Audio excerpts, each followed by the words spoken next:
I used to laugh with my kids all the time because I would say, I don't do any of those good mom things. Like, I don't make the homemade stuff. I don't show up for these sorts of things. I don't sit around and spend an hour watching you practice something, because that's not meaningful time together. And if I'm taking an hour with you, I want to be with you.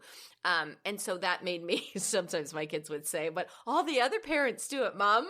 And I'd be like, oh, well, Jet, that's not authentic for me. And that's not how I want to forge ahead in my relationship with you. And so it's interesting how easy it is to get pulled. And also the looks that sometimes other people will give you because you behave a particular way. And so having, as you said, the courage that it takes to kind of hold your ground and hold your boundaries. And, I even find it still today. And, sometimes in social situations in particular, where, I'm in an environment where there's a tendency to be a little bit more paternalistic. And, all the women are in the kitchen and doing the cooking and the cleaning. And of course, that's not me. It's not how I'm wired, thinking preferenced female.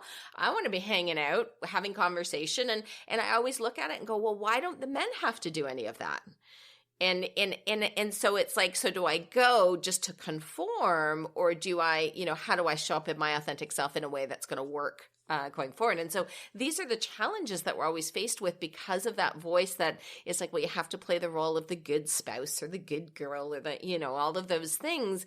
And then we get stuck, right? And we feel compromised, or we go into that place of, I should have known and I should have done better and I should have this and should have that. And where all of that judgment, again, that automatic negative thinking, that voice inside of our head that comes out with the imposter syndrome, and that leaves us again further from moving towards our development and our potential, because we've just sort of put all these reinforcing messages about how we're not good enough.